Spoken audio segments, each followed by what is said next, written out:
आज का टॉपिक क्या है? Static binding and dynamic binding.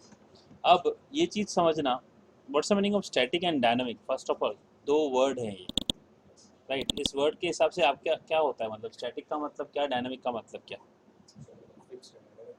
Static मतलब फिक्स्ड और डायनामिक मतलब चेंज, राइट?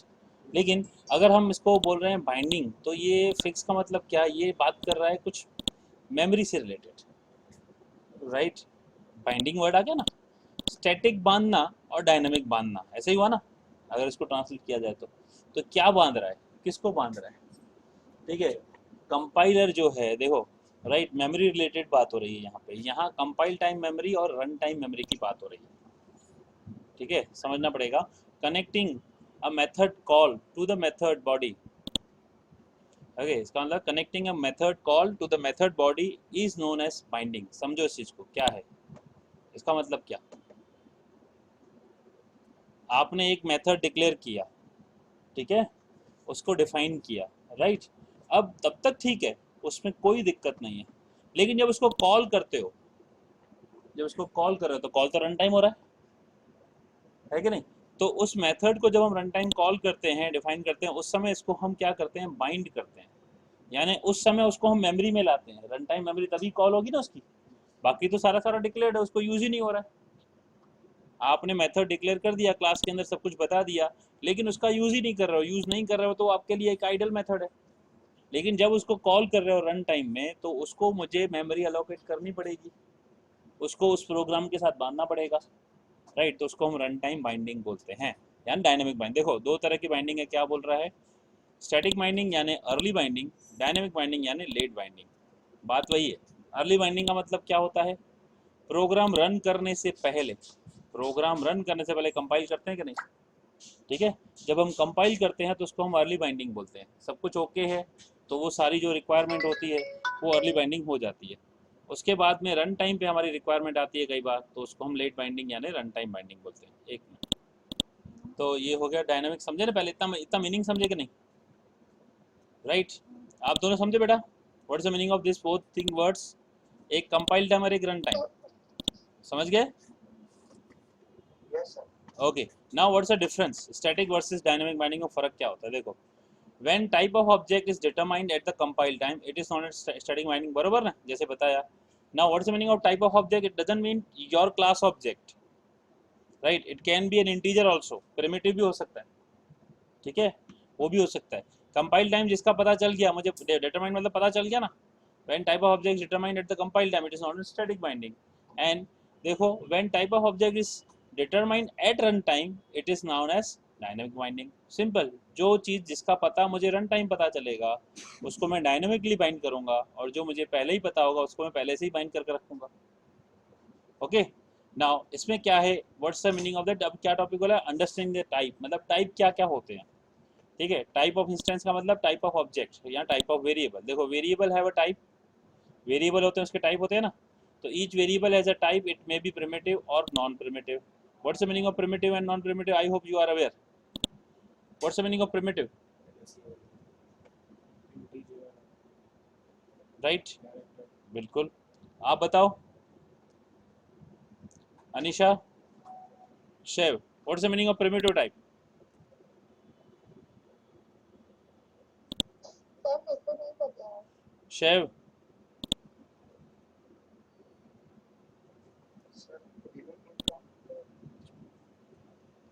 प्रिमिटिव का मतलब न्यूमेरिक न्यूमेरिक डेटा होता है वो सर, ना, लाइक स्ट्रिंग बाद में नो ऐरे और वो सब नो नो ऐसा नो होता है। नो। देखो, अगर आप ये बहुत पहले बता चुका हूँ मैं। यहाँ पे ध्यान से देखो, ये क्या बात कर रहा है? ये टाइप की बात कर रहा है। Type means data type. Primitive data type का मतलब ये जो पहले से ही डेटा टाइप अवेलेबल हैं हमारे पास। कौन से अवेलेबल है? इंटीजर है ना, फ्लोट है, डबल है, कैरेक्टर है, स्ट्रिंग है, राइट, बुलियन है। ये डेटा टाइप अवेलेबल है कि नहीं हमारे पास पहले से ही? जावा में है ना? यस और नो? हाँ सर। तो वो वाले डेटा टाइप को हम प्रिमिटिव बोलते हैं। नॉन प्रिमिटिव का मतलब क्या? जो आप बनाते हो, जैसे उस दिन हमने स्टूडेंट बनाया था, तो स्टूडेंट यहाँ रूम बनाया था, तो रूम का वेरिएबल यानी रूम का ऑब्जेक्ट डिक्लेयर कर रहे थे ना, ठीक है। तो वो हमने बनाया, तो नॉन प्रिमिटिव का मतलब हम डिराइव टाइप भी बोल सकते हैं और नॉन प्रिमिटिव भी बोल सकते हैं। तो इस तरह से ये इंटीजर दिया है, तो ये क्या है, here data variable is a type of integer, है ना। डेटा कौन से टाइप का वेरिएबल है, तो बोलेगा ना कि इंटीजर टाइप का, राइट। ऐसे ही यहाँ पे देखो रेफरेंस है वो टाइप, रेफरेंस का मतलब क्या, ये भी रेफरेंस ही है एक तरह से, है ना, राइट। तो रेफरेंस है वो टाइप, देखो यहाँ क्या बनाया, क्लास डॉग, ठीक है, फिर dog D1, what is D1 here, technically data जो है वेरिएबल है इंटीजर टाइप का। सो D1 भी देखा जाए तो वेरिएबल है, डॉग टाइप है, लेकिन इसको वेरिएबल नहीं बोलते, हम इसको क्या बोलते हैं, रेफरेंस बोलेंगे या ऑब्जेक्ट बोलेंगे या इंस्टेंस बोलेंगे, क्योंकि ये प्रिमिटिव नहीं नॉन प्रिमिटिव है ना, राइट। तो ये है रेफरेंस, इसका भी टाइप होगा, तो इसका टाइप क्या है, D1 का टाइप क्या हुआ, डॉग हुआ ना, राइट। तो यहाँ पे डॉग इसका टाइप हुआ। अब देखो, अब ये दे दिया रेफरेंस, अब रेफरेंस और ऑब्जेक्ट में अंतर क्या है, what's the difference between reference and object,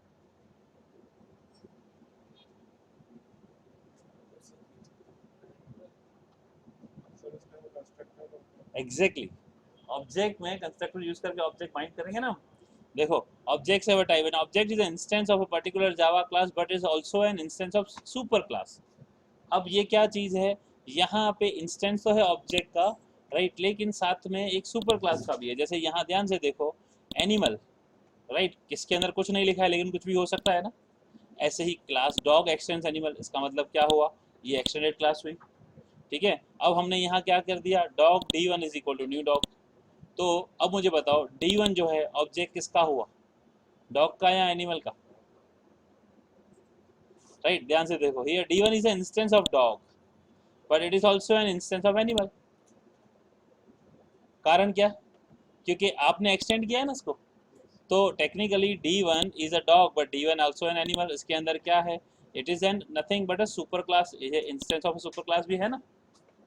तो D1 डॉग भी है लेकिन D1 एनिमल भी तो है।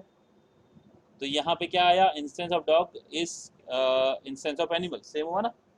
अब स्टैटिक बाइंडिंग समझना है, पहले ये टाइप समझ गए ना, वेरिएबल है, रेफरेंस है और ऑब्जेक्ट है, टाइप समझ गए ना। अब आ जाते हैं बाइंडिंग कैसे होती है। बाइंडिंग का मतलब when type of object is determined eight compile time, समझो, यानी जैसे ही हम रन करें उससे पहले ही हमको पता चल जाता है कि किस टाइप का ऑब्जेक्ट है, पता चल गया कंपाइलर को, तो उसको हम क्या बोलते हैं, स्टैटिक बाइंडिंग, समझ गया ना जो बताया। Now if there is any private final और स्टैटिक मेथड, याद रखना क्या लिखा है वर्ड, प्राइवेट फाइनल और स्टैटिक मेथड, वर्ड समझना, मेथड मतलब फंक्शन, इन अ क्लास, अगर इन तीनों में से कोई भी है तो वहां पे स्टैटिक बाइंडिंग है, ठीक है। यहाँ पे प्राइवेट मतलब उस पर्टिकुलर क्लास का ही होगा, ठीक है, जो ऑब्जेक्ट एक्सेस नहीं होगा। फाइनल मतलब कांस्टेंट, जिसको चेंज नहीं कर सकते। और स्टैटिक मतलब वो क्लास मेथड हुआ ना। तो तीनों की एक एक ही कॉपी हुई टेक्निकली, तीनों की एक एक हुई, तो एक एक होने का मतलब उसको हम स्टैटिक बोलेंगे, स्टैटिक ही करेंगे, ठीक है। अब देखो यहाँ पे जैसे क्लॉज दे दिया तो ये प्राइवेट लगा दिया, यहाँ प्राइवेट लगाया ना, वॉइड, ठीक है। तो यहाँ पे डॉग इज ईटिंग लिख दिया। अब ये देखो पब्लिक, यहाँ पे आपको कोई बताने वाला नहीं है कि this is a static binding या डायनामिक बाइंडिंग। यहाँ आपको कोई प्रोग्राम नहीं आएगा कि बताएगा कि स्टैटिक बाइंडिंग हुआ कि हुआ, ये कंसेप्ट है समझने के लिए। प्रोग्राम में आपको सेम ही आएगा लेकिन ये इंटरनल कैसे हो रहा है वो समझना पड़ेगा आपको, ठीक है। जैसे हम पता इसको प्रिंट कराना हो कि ये कंस्ट्रक्टर इन्वोक हुआ कि नहीं, अगर मैं तो दिखता है ना, एसओपी करके लिख सकते हैं, लेकिन ये कंसेप्ट है जो समझना पड़ेगा। ओके, तो क्या किया है यहाँ पे कि ईट मेथड बनाया, इसको प्राइवेट बना दिया। तो इसका मतलब क्या हुआ, जब भी ऑब्जेक्ट बनेगा D1 डॉट ई, तो ये क्या होगा, देखो ये हो गया आपका स्टैटिक बाइंडिंग। इसका कोई आउटपुट जैसा कुछ दिया है, nothing, it's a concept to understand, right. Same way dynamic binding कब होता है, स्टैटिक बाइंडिंग अब तक पता चल गया ना, जब भी कोई मेथड प्राइवेट होगा, फाइनल होगा या स्टैटिक होगा, ठीक है ना, तब होगा आपका स्टैटिक बाइंडिंग। लेकिन अब dynamic binding when type of object is determined at run time, यानी जब आपका ऑब्जेक्ट का टाइप रन टाइम पता चले उसको बोलते हैं डायनामिक। जैसे अब यहाँ पे एग्जांपल देखो, class animal, right, eat, animal is eating, class dog, extend animal, eat, dog is eating. Now देखो अभी यहाँ पे क्या कर रहे हो, एनिमल से डॉग यानी एनिमल ऑब्जेक्ट बना रहा है थ्रू डॉग, किया था ना हमने, अपकास्ट सीखा था ना, अपकास्टिंग समझा था ना। तो अब आप देखो यहाँ पे टेक्निकली क्या हुआ, ए डॉट ईट। अब ए डॉट ईट से क्या होगा, डॉग इज ईटिंग। अगर हम इसका ऑब्जेक्ट बनाते तो ये ऑब्जेक्ट कैसे पता चलेगा, रन टाइम पता चलेगा ना भाई, ये तो मुझे डॉग के कॉल करना है, ये तो ए से बनाया है, लेकिन कॉल तो इसको करना है। समझ रहे हो ना सिचुएशन, राइट। ये कब पता चल रहा है, जब रन होगा ए डॉट ईट, जब बना रहे हैं तो एनिमल का ऑब्जेक्ट है, लेकिन देखा यार ये तो न्यू डॉग, न्यू मतलब रन टाइम आया, कंस्ट्रक्टर आया ना, तो ऑब्जेक्ट तो रन टाइम बनेगा। उस समय पता चल रहा है ना कि हाँ भाई ये तो ऑब्जेक्ट बना और ये डॉग से बन रहा है, तो मुझे तो भाई यहाँ से इसको बांधना पड़ेगा, ये वाली चीज़ देनी है। अदरवाइज सिंपल होता तो बोलते हैं हाँ स्टैटिक माइनिंग हो गई। आ रहा है पक्का आपको भी? नहीं, क्या डाउट है? तो ये वीडियो देख लेना। रन टाइम वाला, रन टाइम देखो, अब मुझे बताओ, एनिमल ए आपने डिक्लेयर किया, अब new equals to new dog, ये कब अलॉक, इसको मेमोरी कब अलोकेट होगी, जब प्रोग्राम रन होगा तभी ना। तो ये मेमोरी एलोकेशन रन टाइम हो रही है, तो रन टाइम में इसको देख रहा है कि अच्छा ये ऑब्जेक्ट तो डॉग का है, ये तो आपने अपकास्ट किया है ना, तो मुझे इस क्लास का उपयोग नहीं करना है, इस क्लास से लेना है, ठीक है ना। तो उस समय कैलकुलेशन ऑफ मेमोरी जो भी होगी उस समय अप्लाई किया जाएगा, तो रन टाइम हुआ ना सिचुएशन।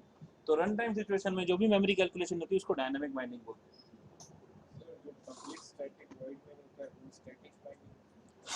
बिल्कुल, इसीलिए तो स्टैटिक है, समझ में आया, इसीलिए तो स्टैटिक है।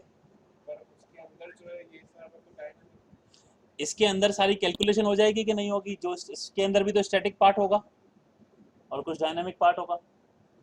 तो ये बेस तो आ गया, बेस तो बन गया, बाकी तो हीप से लिंक करना है, बेस रेफरेंस मिल गया, बाकी तो लिंक ही करना है ना हीप में, राइट, इस तरह से। चलो देखो, in the above example object type cannot be determined by the compiler because instead of dog is also an instance of an animal, so compiler does not know its type, only its base type।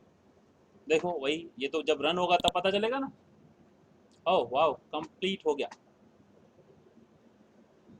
ये क्या हो गया,